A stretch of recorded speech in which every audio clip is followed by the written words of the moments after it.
Welcome to the Deep Dive. Today we're looking at Anne Frank, but maybe not just the tragedy you expect. We want to focus on her incredible achievement as a young writer. Exactly. It's about understanding her growth, how she produced this lasting work under, well, the worst possible circumstances. What can we really learn from her today? Right. So let's maybe start with her early life. She was born in Frankfurt, 1929. Lively, they say. Quite different from her sister Margot. Very much so. Extroverted, impulsive. Yeah. And her family background, well, it mattered. They left Germany for Amsterdam in '33, Hitler's rise, forcing their hand. Otto Frank, her father, really valued education. He encouraged reading, didn't he? Yeah. He had a big library. He did, a huge influence. Anne went to a Montessori school there in Amsterdam, and her talent for writing, well, it really stood out early on, much more than other subjects, apparently. Okay, so the foundation was there. Then comes June 12th, 1942, her 13th birthday.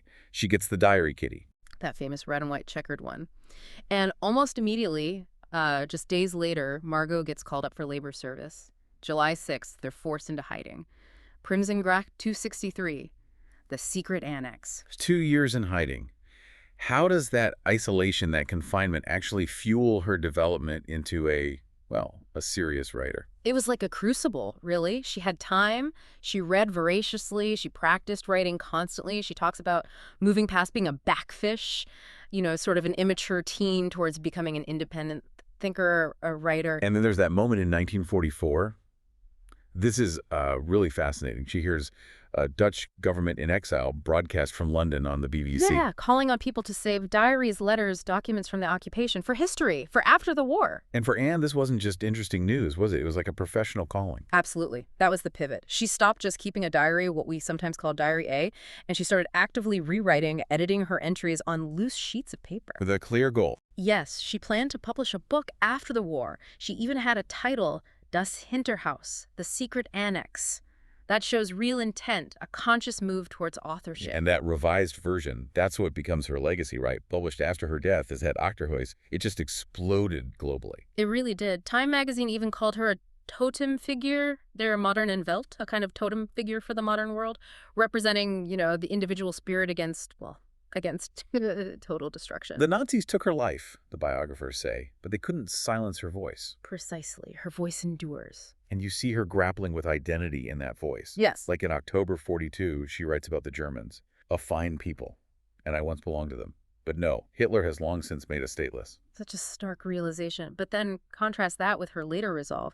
By May 1944, she's writing, almost demanding her place. Make me a Dutch woman. I love the Dutch. I love our country. I want to work here. Wow. Yeah, and if I have to write to the Queen herself, I will not give up until my goal is achieved.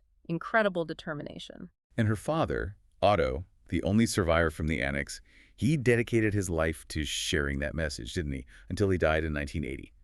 The Anne Frank House, the Zentrum in Berlin. Yes, ensuring her voice continued to educate. But, while her writing offers this incredible moral clarity, the story around her, especially the end, it contains this persistent mystery. Free betrayal. How they were found. Exactly. It's still unresolved officially. Theories abound, maybe economic motives, someone involved in the black market they relied on. Then there was that more recent, very controversial investigation pointing towards a Jewish notary. Arnold Vandenberg. That caused quite a stir. Highly disputed. Highly disputed, yes.